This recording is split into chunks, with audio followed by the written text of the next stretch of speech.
Salam teman-teman, mari kita lanjutkan lagi. Kali ini kita bahas tentang karunia supranatural dan Alkitab palsu. Mari kita simak. Salam teman-teman, kali ini kita bahas tentang karunia supranatural dan Alkitab palsu.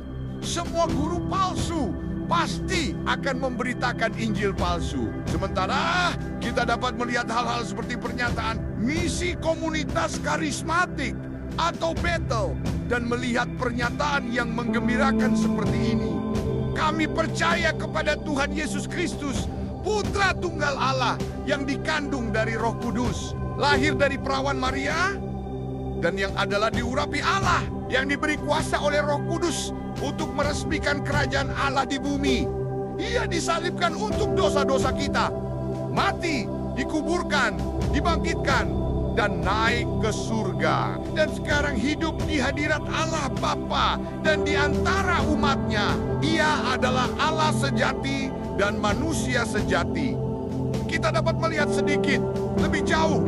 Dan lihat ini, kami percaya pada karya penebusan Kristus di kayu salib yang memberikan kebebasan dari kuasa musuh, dosa, kebohongan, penyakit, dan siksaan. Pahamilah apa yang dikatakan dalam pernyataan singkat ini. Yesus Kristus mati di kayu salib untuk menebus kita dari dosa dan siksaan. Yang saya percaya mereka maksudkan dalam pengertian tradisional. Tetapi juga kebohongan dan penyakit, penekanan berlebihan, karismatik pada karunia-karunia supranatural menuntut mereka untuk memberitakan Injil palsu dan mengakui Yesus palsu. Mari kita lihat isu-isu Injil dalam pernyataan doktrin komunitas mereka. Bagaimana mereka secara keliru mengajarkan penginjilan, sarana keselamatan, dan bagaimana kita dapat mengetahui bahwa kita benar-benar diselamatkan. Yesus menyelamatkan kita dari kebohongan. Kebohongan apa yang Yesus rela mati untuk menyelamatkan kita? Jawabannya ambigu. Namun, berdasarkan konteks fokus komunitas karismatik pada hal-hal supranatural. Bagaimana Bill Johnson membahas kebohongan dan pengaruh yang jelas dari ajaran sesat Word of Faith pada gereja. Kita bisa mendapatkan gambaran tentang pemahaman mereka, tentang pengorbanan penebusan Kristus di bawah murka Allah.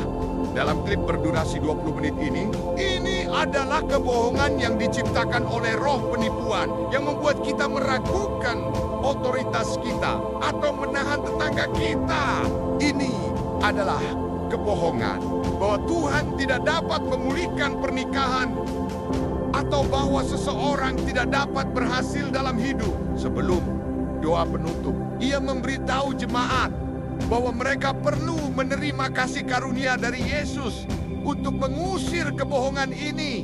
Khotbah ini berbicara tentang benteng mental yang merupakan kebohongan yang memungkinkan setan untuk menyerang pikiran kita.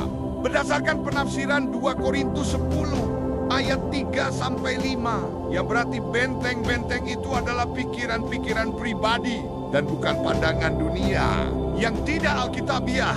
Johnson berkata, pikiran yang diperbarui memungkinkan kita untuk mengantar masuk mukjizat.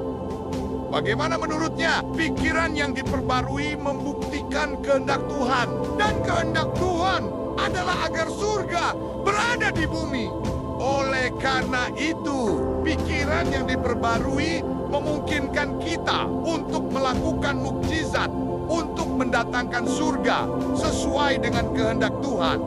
Kebohongan itu juga menciptakan kecemasan dan menghambat kemampuan kita untuk menjadi kreatif secara artistik yang sangat penting. Karena Zaharia 1 menunjukkan bahwa Tuhan mengalahkan penindasan iblis di seluruh dunia melalui para seniman. Bill Johnson berkata, musuh berbohong kepada kita untuk membuat masalah tampak lebih besar daripada solusi yang kita miliki. Chris Volaton, pemimpin senior di karismatik, pernah berkhotbah.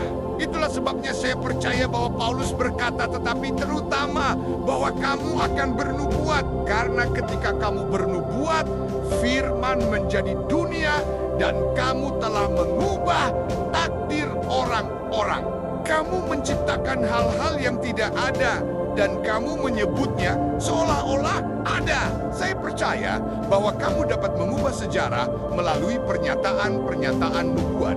Saya percaya bahwa Daniel mengubah sejarah Israel melalui pernyataan-pernyataan nubuat. Gerakan Word of Faith mengajarkan bahwa kata-kata dan keyakinan kita memiliki kuasa. Berdasarkan ajaran karismatik yang konsisten tentang wewenang kita untuk memerintahkan segala sesuatu dalam nama Yesus atau untuk membebaskan Tuhan agar Dia dapat bertindak. Satu-satunya penjelasan adalah bahwa mereka percaya pengorbanan Kristus di kayu salib memberi kita kuasa untuk berhenti mempercayai kebohongan setan dan iblisnya, dan sebaliknya menjalani kehidupan supernatural yang menjadi panggilan kita. Nah, sudah jelas kan? Jika sudah jelas, nanti akan kita bahas tentang Yesus menyelamatkan kita dari kebohongan ajaran karismatik. Sekarang sampai di sini dulu ya, karena saya sudah capek dan mengantuk. Tolong ya teman-teman, untuk persembahannya bisa ditransfer. Terima kasih banyak, sampai jumpa. Dadah. Bersambung dulu ya teman-teman, sampai jumpa. Tuhan memberkati kita semua.